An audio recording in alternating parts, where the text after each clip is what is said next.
City digital ప్రేక్షకులకి స్వాగతం.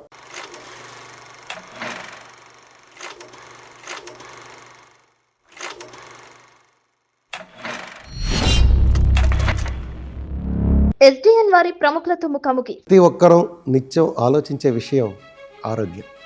ఆరోగ్యమే మహాభాగ్యం అంటారు. ఆరోగ్యం అంటే ఉంటేనే మనకి ఏదైనా మనం చేయడానికి ఆస్కారం ఉంటుంది. ఈ క్రమంలో కరోనా వచ్చిన తర్వాత కరోనా వచ్చిన తర్వాత వచ్చేటువంటి వ్యాధులు అసలు అంతుపట్టినటువంటి పరిస్థితి ఎదురవుతాయి మనకి. ఇటువంటి క్రమంలో మనం ఆరోగ్యానికి సంబంధించినటువంటి నాలెడ్జ్ ప్రతి ఒక్కరికి అందించాలనే సదుద్దేశంతో ఈరోజు సిటీ కేబుల్ మనకు అందుబాటులో ఉన్నటువంటి ఒక మంచి డాక్టర్ని మేము ముందుకు తీసుకొస్తున్నాం. వేణు సూపర్ స్పెషాలిటీ నుంచి డాక్టర్ వేణు గారు ఈరోజు మన కార్యక్రమానికి స్టూడియోకి ఇచ్చేశారు. ముందుగా వారికి సాదర స్వాగతం పలుకుతాం. నమస్కారం అండి. ఈ హార్ట్ అటాక్ ఏ సందర్భాల్లో వచ్చేటువంటి అవకాశం ఉంటుంది, ఎవరికి వచ్చే అవకాశం ఉంటుంది అసలు ఫస్ట్?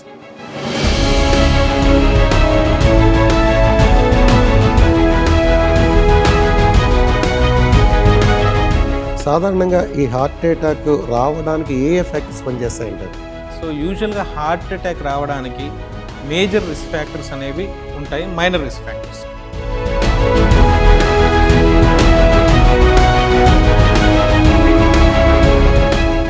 యాక్చువల్గా కరోనా వచ్చిన తర్వాత చిన్న పిల్లల్లో కూడా హార్ట్ అటాక్ రావడం అనేది వింటున్నాం వర్తమానసారి. కానీ అసలు ఇప్పుడు పిల్లల్లో చదువుకున్నటువంటి పిల్లలు కూర్చుని పడిపోవడం అనేది ఈ మధ్య కాలంలో చూస్తున్నాం మనం. 24 years 26 years వాళ్ళకి కూడా మ్యాసివ్ హార్ట్ అటాక్స్ వచ్చాయి. ఇప్పుడు ఇక్కడికి వచ్చాక ఏంటంటే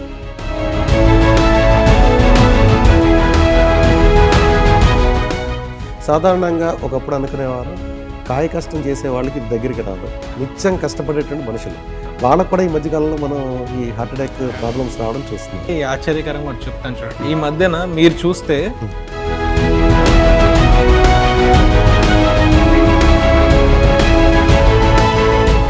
చిన్న కుర్రాడికి హార్ట్లో హోల్ పడిందండి. చిన్నపిల్లలకు కూడా అలా ఉంటుందా?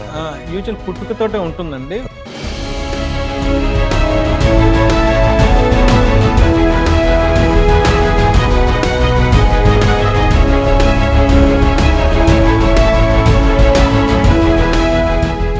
ఎస్పెషల్లీ ఆ హార్ట్కి సంబంధించినటువంటి స్పెషలిస్ట్గా ఈ మధ్యకాలంలో చాలా మంచి పేరు సంపాదించారు ఈ చుట్టుపక్కల.